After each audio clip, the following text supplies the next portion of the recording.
Actes des Apôtres, chapitre 16, versets 5 à 10, nous lisons. Les églises se fortifiaient dans la foi et augmentaient en nombre de jour en jour. Ayant été empêchés par le Saint-Esprit d'annoncer la parole dans l'Asie, ils traversèrent la Phrygie et le pays de Galatie. Arrivés près de la Mysie, ils se disposaient à entrer en Bithynie, mais l'Esprit de Jésus ne le leur permit pas. Ils franchirent alors la Mysie et descendirent à Troas. Pendant la nuit, Paul eut une vision. Un Macédonien lui apparut et lui fit cette prière. « Passe en Macédoine, secours-nous. » Après cette vision de Paul, nous cherchâmes aussitôt à nous rendre à Macédoine, concluant que le Seigneur nous appelait à y annoncer la bonne nouvelle. Amen. Amen. Est-ce que tu peux regarder ton voisin avec un grand sourire et tu lui dis bon appétit? Il dit il ne faut pas le regarder comme un militaire. Tu risques de l'intimider, il va perdre l'appétit. Alléluia. Amen. Que le Seigneur nous bénisse tous. Je disais que le Seigneur nous bénisse. Non, il y a quelqu'un qui n'a pas encore répondu. Que le Seigneur te bénisse. Alléluia. Amen. La Bible dit que c'est la bénédiction de l'Éternel qui enrichit. Et elle ne se fait suivre d'aucun chagrin. Donc alors que je proclame la bénédiction de Dieu sur toi, je m'attends à ce que le Seigneur t'enrichisse et qu'il n'y ait pas de chagrin dans ta vie. Alléluia. Amen. J'aimerais parler ce matin sur le thème Seigneur dans son temple. Et aujourd'hui c'est le 4e message. D'autres ont été avec nous le mercredi et le vendredi. Nous avons continué à parler sur ce même thème. Et par la grâce de Dieu, nous allons continuer encore à en parler pour finalement tomber dans le séminaire de la fin de ce mois, le séminaire de Pentecôte. Et là nous allons parler sur le thème puissant par le Saint-Esprit. C'est que nous voulons que l'Église comprenne, c'est la valeur et la grandeur du Saint-Esprit. Apparemment dans l'Église nous ne discutons plus sur la grandeur du Père. Nous ne discutons plus. Alléluia. Amen. Nous ne discutons plus sur la grandeur de Jésus. À ce niveau-là, nous sommes tous d'accord. Mais dès que nous arrivons au niveau du Saint-Esprit, les gens veulent plutôt que nous puissions diminuer, comme si il n'était pas Dieu. Alléluia. Amen. Il est temps que l'Église se rappelle que le Saint-Esprit est Dieu. À un niveau donné de la compréhension des Écritures, voici ce que nous devons savoir. Il y a des choses qui sont compréhensibles à notre intelligence, mais il y a aussi des choses qui dépassent notre intelligence. Parce que de toutes les façons, Dieu est au-dessus de notre intelligence. Mais Dieu s'est révélé dans les Écritures. Et lorsque nous sommes dans les Écritures, nous nous rendons compte que Dieu est manifesté en 3 personnes. C'est un seul Dieu. Il est 3 personnes. Beaucoup ne l'acceptent pas pas. Parce que ce n'est pas compréhensible de leur intelligence. Mais bien aimé, comment comprendre Dieu avec notre intelligence? Comment comprendre qu'il y a un être qui est partout? Explique-moi comment est-ce qu'il est partout. Tu vas voir que tu ne sais pas l'expliquer. Tu acceptes et tu reconnais seulement qu'il est partout. Comment expliquer qu'il connaît tout? Mais il pose quand même des questions. Il y a des choses devant lesquelles on ne discute pas. On les voit. On les constate. On les accepte. On y croit. Darwin vient, il te dit que non, il y a une évolution dans la création. Mais la Bible dit qu'il a tout créé par sa parole. Alors l'épître aux Hébreux va dire, c'est par la foi que nous reconnaissons que tout a été créé par la parole. Et que c'est Dieu qui a tout créé. Comment il a commencé? Il est partout. Comment il est entré pour semer une plante ici et une plante là-bas? Je ne peux pas le comprendre. Il y a des choses qui sont du domaine de la foi. Dieu est un Dieu unique, mais manifesté en 3 personnes. Et le jour du baptême de Jésus, on pouvait le voir dans les eaux. Le Saint-Esprit qui descendait sur lui comme une colombe. Et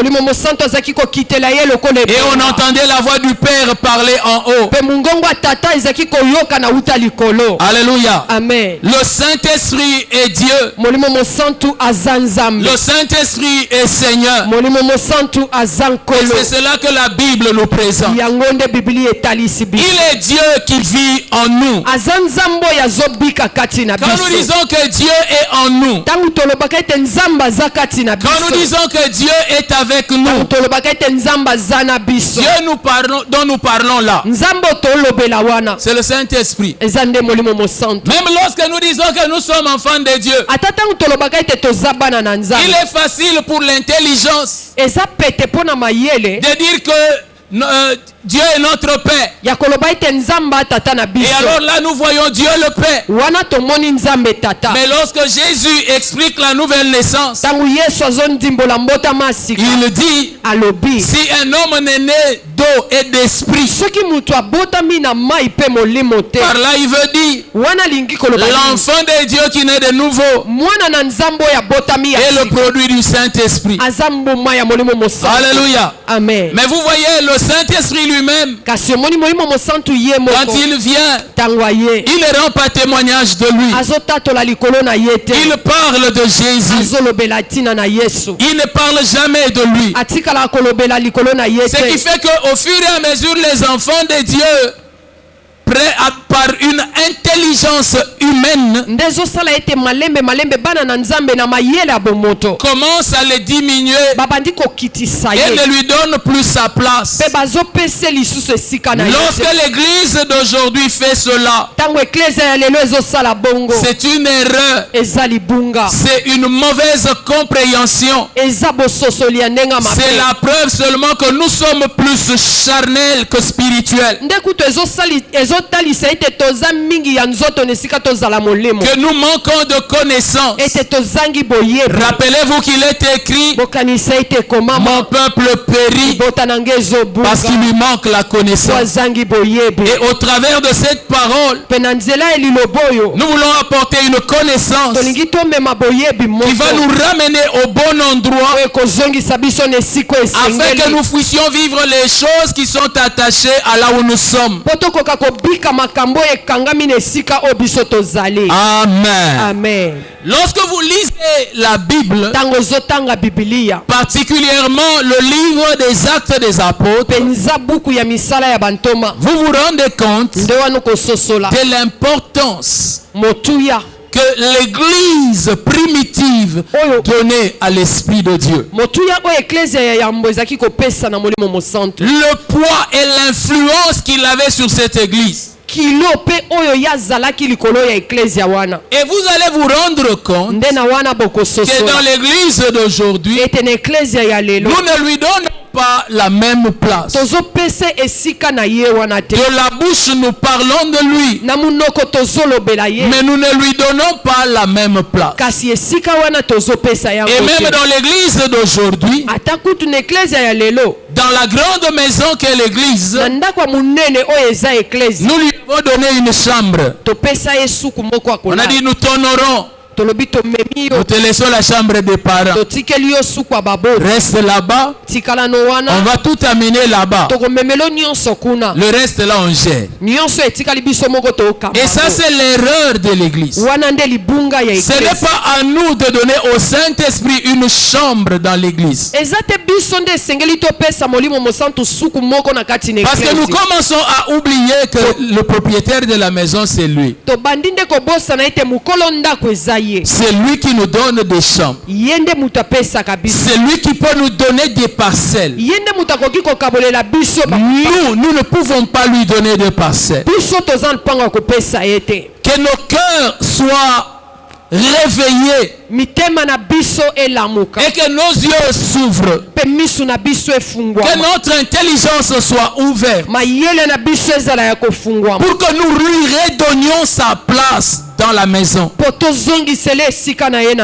Alléluia. Amen. Ce n'est pas chez vous, c'est chez lui. Vous êtes chez vous à cause de lui. Vous savez, dans la maison, lorsque vous avez les enfants viennent, ils se mettent au salon et prennent la télécommande.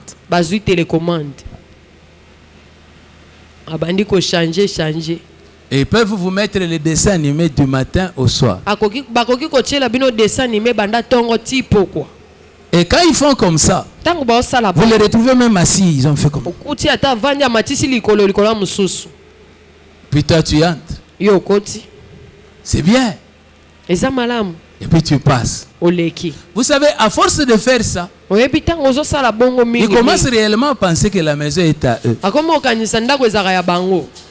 Que la télévision est à eux. Ils ne se souviennent du propriétaire que quand l'abonnement est fini. Et puis là, ils viennent avec l'adoration et la louange. Oh, l'abonnement est fini. Mais dès qu'ils ont l'abonnement. Et puis si toi tu viens, tu dis non, je vais suivre un match. Bien-aimé, c'est ce jour-là que tu vas découvrir que tu as mis au monde Fayoulou, un opposant. Excusez-moi, à force d'entendre la politique, on commence à utiliser ça même. Vous voyez? C'est ce jour-là que tu te rends compte que tu as des opposants dans la maison. Et puis pendant que toi tu regardes là, c'est à ce moment-là qu'ils se mettent à causer avec le chef de leur parti politique. Ah, ça, il y a un papa a dit amen, un amen qui est très spirituel. Est-ce que vous comprenez ça? À la fin, on commence à oublier qui est le propriétaire de la maison. Ce qui arrive dans les maisons et qui peut être entre guillemets compréhensible, nous les transposons même dans la maison de Dieu. Non, il est important qu'on rappelle aux gens. Vous voyez la télé là, l'abonnement et la télécommande ont un propriétaire. Avant que vous ne soyez le propriétaire était. Un jour vous allez partir. Et la télécommande et son propriétaire resteront. Alors respectez le propriétaire. Quand lui arrive, cédez-lui la télécommande en vous inclinant d'ailleurs, en disant prends. Mais si lui, dans sa bonté, dans sa clémence, accepte de vous laisser la télécommande, alors vous pouvez utiliser. Mais n'oubliez jamais que même au milieu de la jouissance de la télécommande,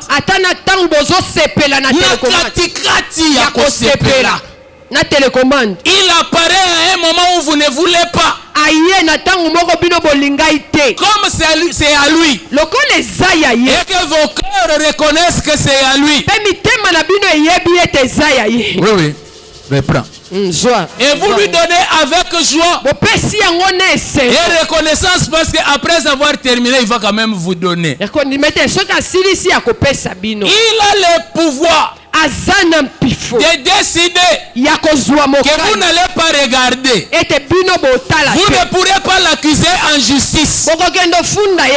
Même si vous l'accusez dans tous les quartiers en disant c'est un mauvais papa, il restera papa. Est-ce que quelqu'un comprend de quoi je parle? Dans l'église, dans la maison de Dieu, le propriétaire, c'est le Saint-Esprit. Celui qui construit, c'est le Saint-Esprit. Celui qui orne, alléluia, c'est le Saint-Esprit. Vous êtes maintenant dans la maison de Dieu, mais n'oubliez pas qu'il reste le propriétaire. Vous êtes ceux qui travaillent dans la maison. N'oubliez pas que vous n'êtes que des instruments. Un couteau, même le mieux aiguisé,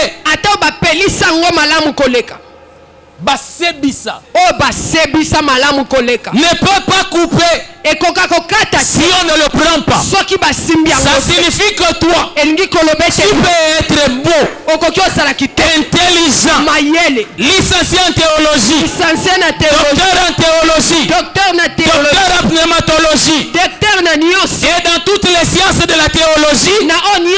Si le Saint-Esprit ne te prend pas en main, tu ne vaux rien. Tu ne peux rien faire. Tu ne peux rien donner. Je vais encore ajouter le nom de Jésus n'a de la puissance que parce que le Saint-Esprit met la main sur toi. Poser la question au fils de Séva. Ils avaient le nom de Jésus dans la bouche, mais on a quand même déchiré leurs vêtements parce qu'ils avaient le nom, mais ils n'avaient pas l'esprit de Jésus. Alléluia. Amen. Dis à ton voisin, le Saint-Esprit est Seigneur. Dans ce passage du livre des Actes, Luc nous amène, il dit Paul et sa délégation voulaient aller telle part pour annoncer l'évangile. Le Saint-Esprit les empêche. Ils essayent d'aller ailleurs. Le Saint-Esprit les arrête. Finalement, en se reposant, Paul voit une vision. Il voit un Macédonien qui lui dit, viens, secours-nous. Alors quand il se réveille, ils disent, le Seigneur. C'est comme ça que ma Bible dit, le Seigneur. Celui qui les avait empêchés là-bas, ils l'ont appelé Saint-Esprit. Mais quand il les autorise, ils disent le Seigneur. Alléluia. Amen. Ils reconnaissent que le même qui les a empêchés, c'est le même qui leur ouvre un couloir. Et ça, c'était la vie de l'église. La vie de l'église, ce n'était pas des gens qui décidaient par eux-mêmes. C'est vrai. Ils ont la bonne pensée d'aller prêcher là-bas, mais ils sont quand même suffisamment alertes pour se demander, quand nous voulons aller là-bas, est-ce qu'ils acceptent? Ils ont un objectif Mais ils sont toujours en train de se demander quelle est sa position à lui. C'est comme cela que le chrétien doit vivre. Le chrétien ne se décide pas de lui-même. Nous sommes conduits par le Saint-Esprit. Nous avons un maître. Nous ne sommes pas des bergers. Nous sommes des brebis. Nous avons un berger. La Bible l'appelle l'Esprit de Jésus. Il est Christ au milieu de nous. C'est lui qui a la direction de nos vies. Et nous avons le devoir de nous soumettre à lui. Et dans l'église primitive, ce n'était pas un sujet de discussion. C'était un mode de vie. Alléluia. Amen. Pourquoi est-ce que ce n'est plus un mode de vie dans l'église? Pourquoi est-ce que dans l'église moderne, les gens semblent indépendants? Bien aimé, dans l'église d'aujourd'hui, nous nous fâchons quand nous voulons. Et quand nous nous fâchons que personne ne nous dise quoi que ce soit. Quand nous voulons faire quelque chose, nous la faisons. Et nous n'acceptons aucune personne pour nous arrêter. Non, bien aimé, un chrétien, c'est impossible que tu te dises chrétien et que tu sois indépendant. Impossible.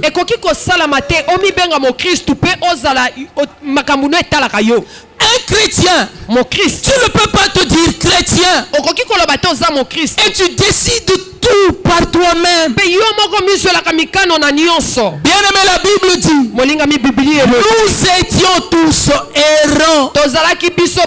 Nous étions. Mais depuis, nous avons un berger. C'est lui qui nous conduit. Combien de fois tu prends le temps d'ouvrir les yeux pour dire, berger, de quel côté tu m'amènes?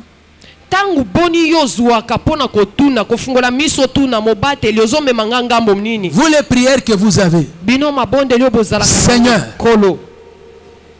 je vais aller à Boma. Va devant moi. Non, non. Bien aimé, c'est bien cette prière-là, mais ce n'est pas la bonne prière. J'ai un projet. Toi, tu dis quoi? C'est toi le chef. C'est toi qui décides. Ce n'est pas moi. La chose peut être bonne à mes yeux. Je peux l'apprécier. Mais si le chef dit non, c'est non. Est-ce que vous comprenez cela? C'était comme ça dans l'église primitive. La Bible dit, restez dans la chambre. Ne sortez pas jusqu'à ce qu'ils viennent. Alors quand ils viendront, vous pourrez sortir. Ils sont restés à l'intérieur tout le temps. 10 jours durant, en train de l'attendre jusqu'à ce qu'ils viennent. Tant qu'ils n'étaient pas venus, ils ne sont pas sortis. Voilà le christianisme. Des gens qui sont en attente. Eux n'ont attendu que 10 jours. Notre Seigneur a attendu 30 ans. Il n'a pas bougé. Il n'a pas servi. Mais pourtant, à 12 ans, on pouvait sentir qu'il avait la matière.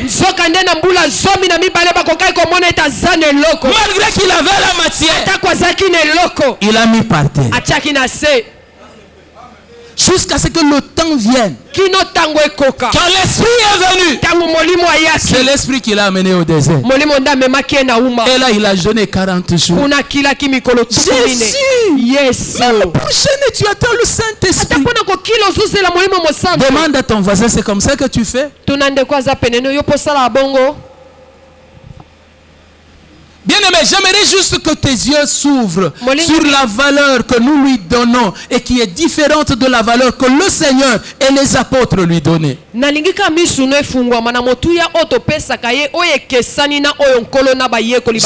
seulement compte que nous vivons mal. Vous savez, le Seigneur a commencé par me donner ce thème. Et puis au fur et à mesure, moi-même, je suis enseigné. Et je suis en train de me rendre compte que nous sommes une épouse indépendante qui vit sous le régime de l'information. Chérie, je sors. Et puis elle est partie. Ose seulement dire non. C'est quoi? C'est la parité.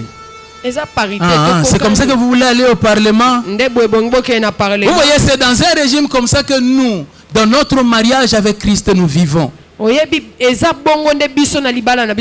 aimé, le chrétien, ce n'est pas comme ça. Le chrétien vient demander la permission. Il ne demande pas la permission parce que c'est un esclave. La demande de permission est seulement la reconnaissance que je dépends. Même si je n'entends pas beaucoup d'amen, je vais quand même continuer. La Bible dit que la femme qui prie doit montrer devant les anges un signe de l'autorité à laquelle elle est soumise. Les anges vont faire quoi avec le foulard? Les anges n'ont pas besoin du foulard. Mais elle a besoin de témoigner qu'elle dépend de quelqu'un. Afin que les anges et tout le monde sachent qu'avant de me dire quelque chose, n'oubliez pas que dans tout ce que vous allez me dire, je vais quand même demander la permission de quelqu'un.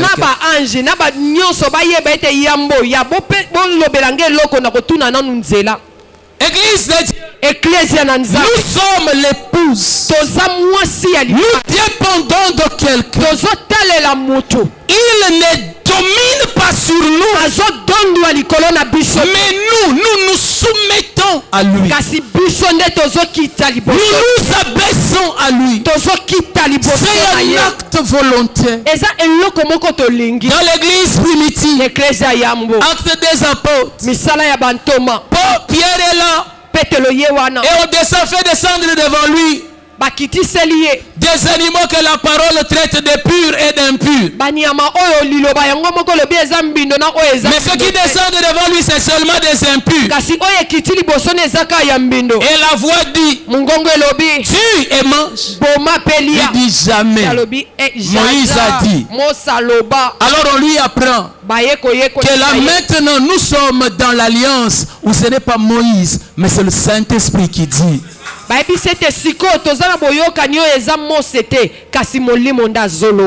c'est comme ça que lorsque l'on frappe à la porte, il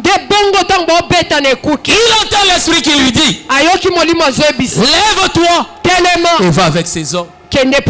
Malgré qu'il était contre dans son cœur, il dit, le chef a parlé, je dois seulement me soumettre. Est-ce que tu peux regarder ton voisin et dire au voisin, quand le chef parle, nous nous soumettons.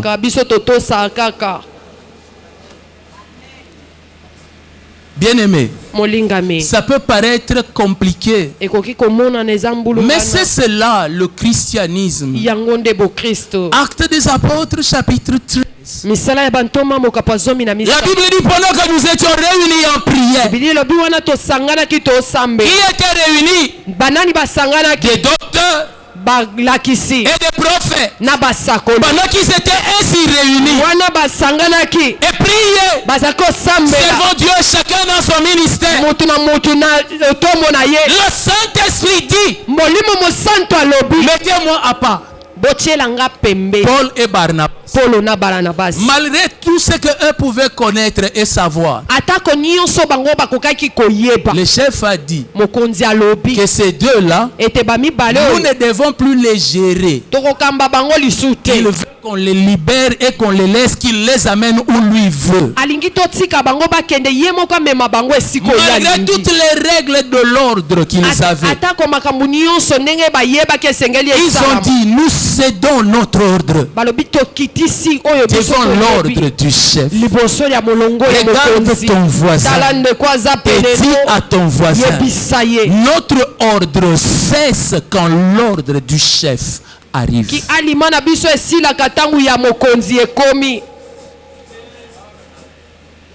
Alléluia. Amen. C'est cela être chrétien. Nos rêves cessent quand le rêve de Dieu arrive. Si nous étions comme ça, on n'aurait pas de chrétiens orgueilleux dans l'église. Nous n'aurions pas de chrétiens têtus. Ce n'est pas normal de trouver dans l'église des gens qui sont orgueilleux et têtus. Quelqu'un qui vit dans la soumission, comment va-t-il devenir orgueilleux? Mais aujourd'hui, tu trouves encore des chrétiens, même arrivés au point d'être possédés par un esprit d'orgueil. Ça signifie que pendant depuis tout le temps qu'il a reçu Christ, il ne vit pas dans l'esprit de Jésus. S'il vivait dans l'esprit de Jésus, sa vie serait une vie de se soumettre. Paul et Barnabas n'ont pas dit, non, ça c'est un message pour nous chasser. Non, l'esprit a dit, il n'y a que lui qui est le détenteur de notre bien. Le meilleur pour nous n'est pas d'être ici, le meilleur pour nous est de le suivre lui. L'église primitive connaissait des péchés comme attrister le Saint-Esprit. Mais l'église d'aujourd'hui, quand tu trouves quelqu'un en train de confesser, il confesse l'impudicité, il confesse la convoitise, il confesse le vol, les mensonges. Pourquoi est-ce que vous ne connaissez pas attrister le Saint-Esprit?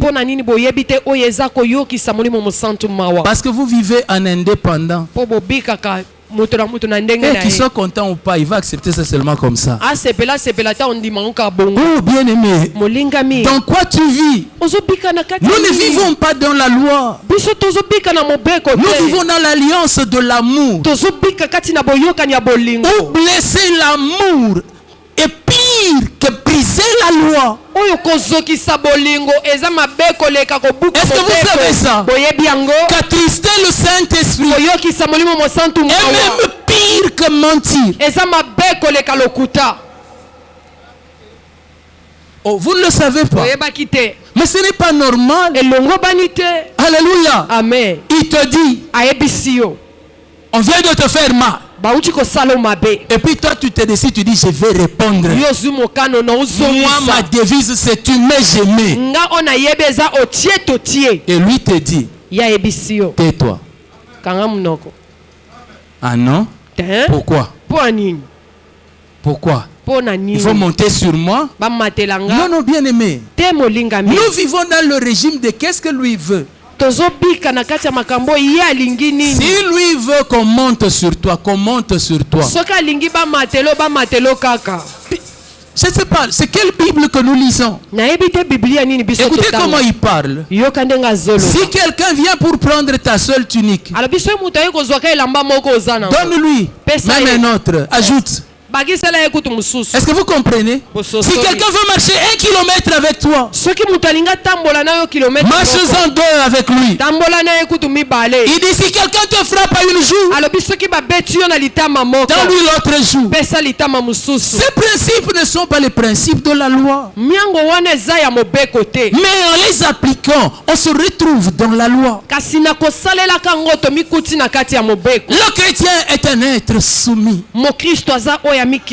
Lorsque Jésus parlait, et qui disait ce sont de tels adorateurs que le Père recherche. Le mot que le Seigneur a utilisé, c'était pas adoration comme nous l'entendons, mais c'était prosterné. Alléluia. Amen. Prosterner, ça va plus que se mettre à genoux. Ce sont des gens qui vivent comme ça. Une position de soumission. Le chrétien est un adorateur. Parce qu'il vit tout le temps devant le Seigneur en position prosternée. C'est toi le chef. C'est toi le Seigneur. Il ne discute pas les ordres du chef. Il se prosterne devant le chef. Alléluia. Amen. C'est même pire que dans l'armée. Dans l'armée, on se met debout et on crie à vos ordres. Nous disons à vos ordres. Mais combien de chrétiens vivent comme ça? Alléluia. Amen. Voici le christianisme d'aujourd'hui. Il ressemble à Moïse. On l'envoie, on lui dit va au rocher, parle au rocher. Quand il arrive devant le rocher, il frappe le rocher. Le rocher donne de l'eau. Tout le peuple dit leader, homme de Dieu, homme de feu. Même dia. On commence à reconnaître. Mais il ne sait pas. Par ce qu'il vient de faire, il a attristé le Saint-Esprit. Ça, c'est pas un problème pour lui. Le peuple est content. Un autre jour, le Seigneur envoie Saül. Il dit va. Que les Amalécites sentent ma colère. Il va là-bas. Il garde les bêtes grasses. Et quand il les ramène, il dit mais prophète, moi je ne vois pas pourquoi tu te fâches. Regarde les bêtes grasses. Dieu va être content. Il va manger. Dieu va manger. Et il va sentir, c'est bon. Ce qu'il dit là, quand il va seulement sentir l'odeur là, il va s'arrêter. Le prophète lui dit, est-ce que Dieu prend-il plaisir au sacrifice autant qu'à l'obéissance? Les chrétiens d'aujourd'hui, ce sont des constructeurs d'hôtels. Quand ils construisent les hôtels là, ils disent ne t'en fais pas, je vais lui construire l'hôtel, il va mettre par terre. Ils pensent que ce sont leurs offrandes que lui recherchent. Non, bien aimé, l'obéissance vaut mieux que le sacrifice. Vous ne lui obéissez pas. Vous ne le suivez pas. Quoi que ce soit que vous lui apportiez, il ne prendra pas plaisir à cela. L'église de Jésus, c'est le lieu là où le Saint-Esprit est Seigneur. C'est lui qui vous dit comment prier. Celui qui vous dit comment jeûner. Celui qui vous dit quoi faire. Et qui vous dit même comment le faire. Il vous empêche même des choses légitimes. Votre problème, ce n'est pas de faire les choses légitimes. Mais votre problème est d'obéir à ce que lui veut. Alléluia. Amen. Même si c'est seulement pour manger du pain et de l'eau, pourvu que ce soit par obéissance à lui. Église de Dieu, nous nous sommes égarés. Est-ce que vous m'entendez? Nous nous sommes égarés. Nous donnons priorité à des choses que Dieu n'honore pas. Et l'Esprit de Dieu qui est le Seigneur de nos vies, nous ne lui donnons pas sa place. Tu trouves qu'un chrétien est tranquille de vivre sa vie chrétienne s'il n'entend pas la voix de l'Esprit. Et il sort un verset humain pour dire dire tout le monde ne doit pas l'entendre. La Bible dit mes brebis m'entendent. Et la Bible dit dans le livre d'Apocalypse que celui qui a des oreilles entende ce que le Père dit. N'est-ce pas? Que celui qui a des oreilles entende ce que Jésus dit. Bien, mais pourquoi vous ne voulez pas lui donner la place que même le Père, le Fils lui reconnaissent? Vous êtes tranquille même quand vous ne l'écoutez pas. Et puis même quand vous l'écoutez, vous lui désobéissez, vous êtes tranquille. Pourquoi? Parce que tu n'es pas mort comme Ananias et Saphira. Vous savez pourquoi est-ce qu'Ananias et Saphira sont morts? Ce n'est pas parce qu'ils n'avaient pas donné les offrandes, mais ils ont voulu mentir au Saint-Esprit. Mais ils ont apporté les offrandes dans l'église, non? Ils ne savaient pas apporter au Saint-Esprit. Ils ne savent pas que les actes que l'on pose en ces lieux, on ne les pose pas pour l'église, on les pose pour le Saint-Esprit. Mais est-ce que tu te rends compte que les actes que tu poses en ces lieux, tu ne les poses pas pour l'église, tu les poses pour le Saint-Esprit? Non,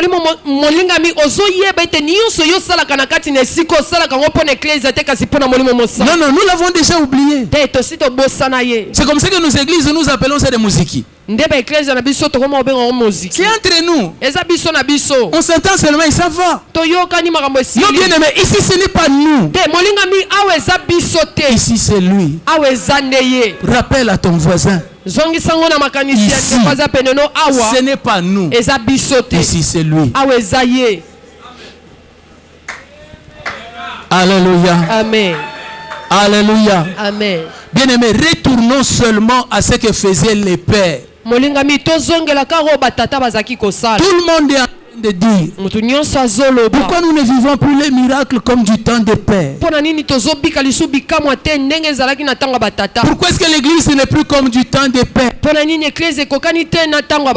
vais vous dire quelque chose. Dans l'église des Actes des Apôtres, je n'ai jamais lu. Moi. Si toi tu as déjà lu, apporte-moi le verset. Là où on chasse un démon dans un chrétien. Là où il y a un chrétien envoûté, ensorcelé. Est-ce que vous m'avez entendu? Moi je n'ai jamais vu ce verset-là. Mais dans notre église d'aujourd'hui, les gens disent même, ah, pasteur, il n'organise pas bien les prières. Il faut qu'il nous invite et qu'il puisse nous donner 3 tomes. Premier voyage de délivrance, deuxième voyage de délivrance, troisième voyage de délivrance. Je le crois très sincèrement que lorsque l'église réapprendra à se soumettre au Saint-Esprit, les démons vont commencer à quitter nos corps sans qu'on les chasse. Les démons ne vont pas supporter nos rassemblements. Parce que pendant nos rassemblements, il n'y aura personne debout. Tout le monde vivra prosterné. Or, eux ne peuvent se prosterner. Ils ont déjà décidé la rébellion. Ils ne peuvent se prosterner. Mais si dans ton cœur et dans ta vie tu vis dans la soumission au Saint-Esprit, les démons ne peuvent résister dans ta vie. Parce que lui doit toujours rester debout. C'est un orgueilleux. Tandis que toi tu es tout le temps prosterné. Quand tu es prosterné, dès que toi tu vas t'incliner, lui va rester debout et tout le monde verra qu'il est là. Apprenez à vous soumettre. Si l'église adore, notre adoration, tellement une déclaration de notre abaissement par rapport à lui. Nous proclamons sa supériorité sur nous. Qu'est-ce que nous allons dire dans l'adoration? Tu es le roi. Je suis ton humble serviteur. Je ne suis même pas digne d'être ton serviteur. Parce que tu es si beau et si grand. Tu es si pur et si saint. Et moi je suis si sale. Malgré tout ce que l'on peut voir de bien en moi, moi je sais que je n'ai de bien que ce que toi tu me donnes. Bien aimé, le diable ne peut résister dans un tel endroit. Voilà pourquoi nous disons que la louange brise les chaînes. Parce que là où on loue et on adore, il n'y a pas de place pour les orgueilleux. Il n'y a pas de place pour les têtus. C'est impossible de marcher en étant têtu avec lui. Quand tu vas marcher avec lui, plie-toi. Est-ce que tu m'as entendu? Bien-aimé, plie-toi. L'église, c'est l'assemblée de ceux qui s'approchent pour se plier. Bien-aimé, il y a de moins en moins de chrétiens qui se plient. J'ai raconté le vendredi que j'étais entré en prière pendant 5 jours pour aller dire à Dieu. Isaac là, garde-le pour toi. Donne-moi Ismaël. 5 jours de prière. Avec comme seule prière, je ne veux pas t'obéir. Fais d'abord ce que moi je veux. C'est cela l'église d'aujourd'hui. Vous voyez quelqu'un qui est tout le temps à la montagne. Vous vous dites, ah, ça c'est vraiment un homme de prière. Non, non, un orgueilleux.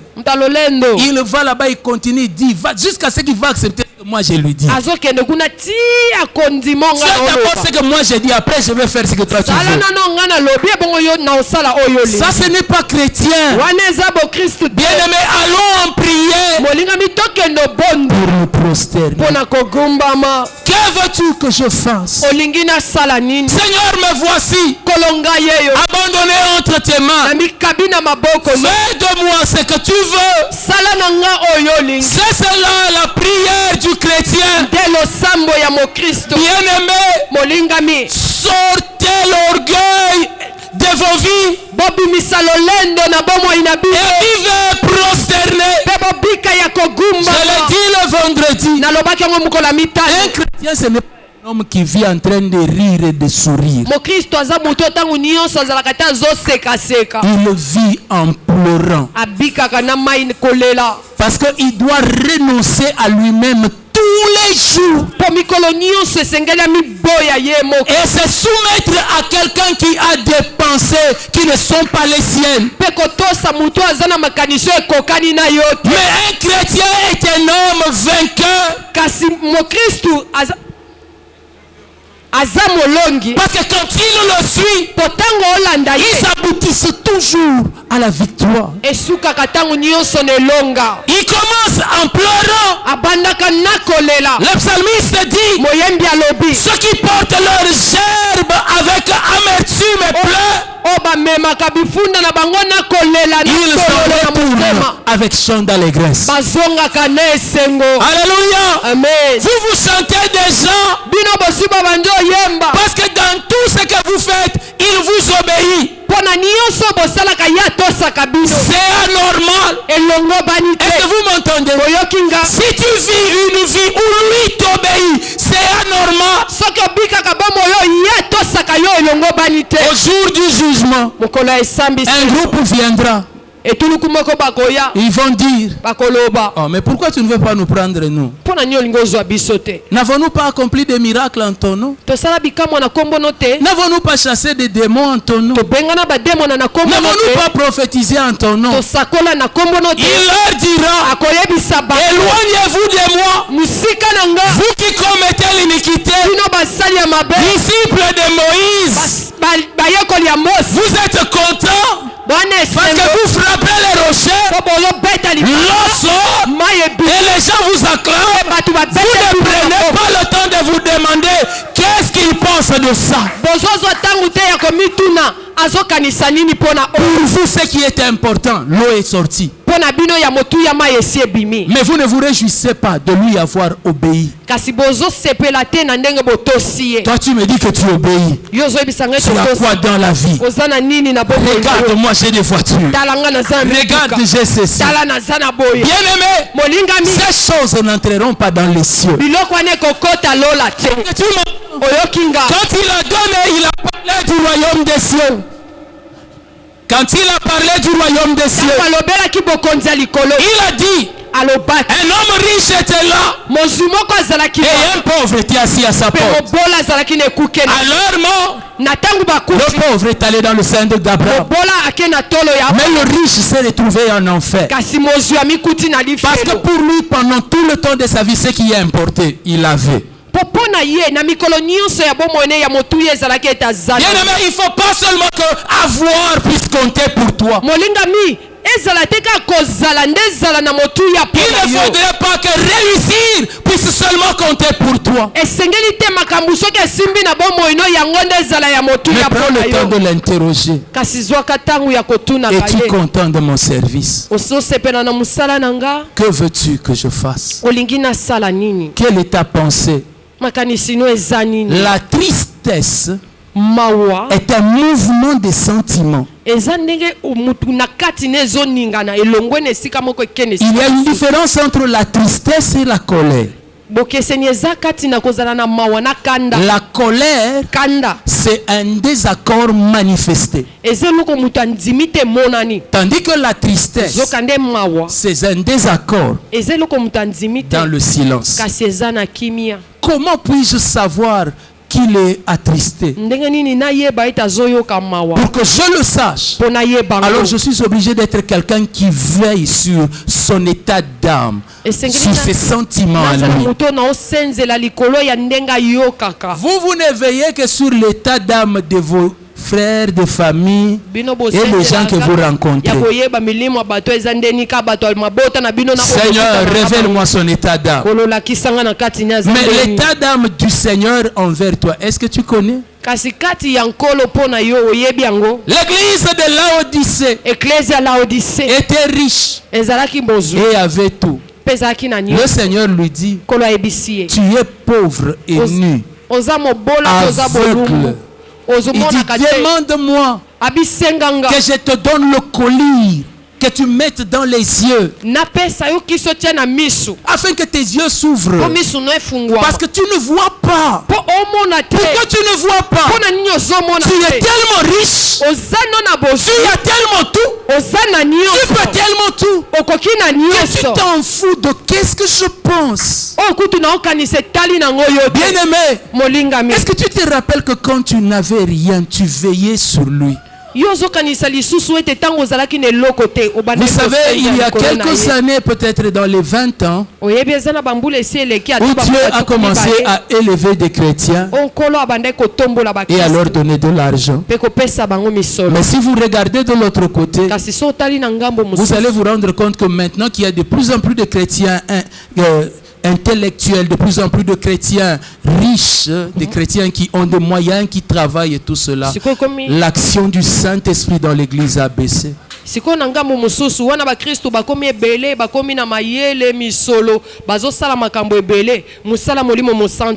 quand tu souffrais, tu étais toujours à genoux. Mais depuis que tu as eu, et que comme Daniel, tu as eu l'embonpoint, tu ne sais plus te prosterner. Tu es toujours debout devant le Seigneur. Seigneur, merci, on est debout, on continue la vie. Mais rappelle-toi d'où tu viens. Rappelle-toi à quel niveau tu appartenais. et retourne et pratique tes premières œuvres. Reste prosterné. Alléluia. Amen. Même avec les diplômes, vis prosterné. David était un roi, mais il vivait prosterné. Vivez prosterné.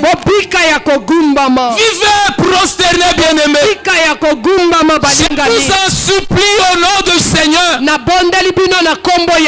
Vivons prosternés. Vivons soumis. Renonçons à notre gloire et à notre honneur. Renonçons à notre souveraineté. Celui qui nous a donné le libre arbitre, c'est lui.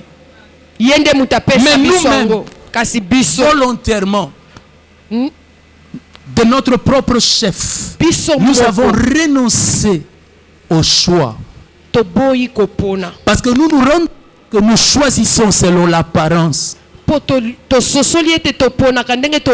préférons nous soumettre à son choix. Parce que lui voit ce qui est profond et caché. L'église primitive vivait prosternée.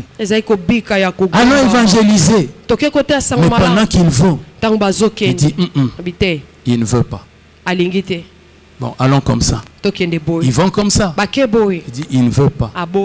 Et puis quand ils dorment, il leur dit allez là-bas. Qui n'était pas dans leur programme. Ils y vont. Parce que le problème n'est pas d'accomplir leur programme, c'est d'accomplir son programme. Maintenant, demande au voisin qui est à côté de toi. Qu'est-ce que tu connais du programme de Dieu?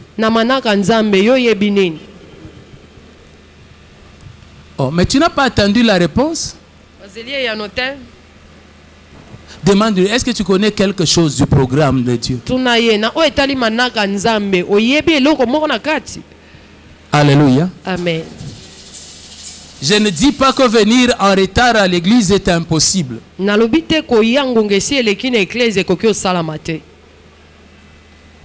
Mais qui a senti que le Saint-Esprit était attristé parce qu'il est arrivé en retard? Si toi tu n'as pas senti, ce n'est pas grave, ce n'est pas un péché. Mais si en ton cœur, tu as senti que le Saint-Esprit était attristé parce que tu es arrivé en retard. En général, ça ce n'est même pas un péché. Hein? Kolo, je suis même déjà là. Faisons seulement les choses. Je viens d'arriver. Mais au bureau, tu commences d'abord par aller voir ton supérieur. Chef, il y avait beaucoup de bouchons aujourd'hui. Avant de commencer le travail. Mais ici, c'est la maison des enfants des enfants. Que Dieu vous pardonne. Que Dieu vous pardonne. Esaïe dit, ils ont attristé son esprit. Il est devenu leur ennemi. Demande-toi. Dans la vie, tu as l'impression que Dieu c'est ton ami, c'est ton ennemi. Est-ce que Dieu est de ton côté ou il est contre toi?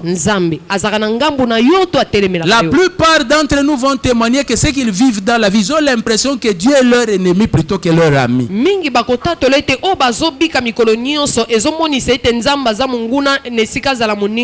pour certains, Dieu est vraiment ton ennemi. Parce que toi, tu n'as pas seulement attristé le Saint-Esprit, tu l'as blessé, tu l'as même fracturé. Tu te rends compte que tu as le toupet. Toi, non seulement que tu attristes les hommes, tu peux même attrister Dieu. Les hommes murmurent contre toi. Même Dieu. Parce que pour toi, Dieu, son avis, ça t'importe peu. Bien-aimé, ce n'est pas chrétien. Ce n'est pas chrétien. Le chrétien vient en retard en disant Seigneur, pardonne-moi. J'ai mal fait. Je vais arranger, Seigneur. Pardonne-moi. Voilà pourquoi quand il arrive, le Saint-Esprit n'est pas attristé. Mais des gens qui viennent et qui s'en foutent. Mais ce n'est pas normal. Vous n'êtes pas le Seigneur dans la maison. Lui est le Seigneur. Et nous devons vivre prosternés. S'il n'y a pas de joie, il n'y a pas de plaisir pour nous à être là.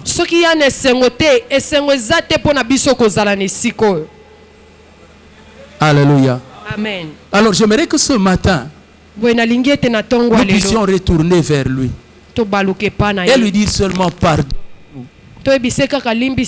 Parce que nous vivons et nous ne tenons pas compte de toi. Et nous prenons la décision de vivre en tenant compte de toi. Par le Seigneur. Je veux dépendre de toi.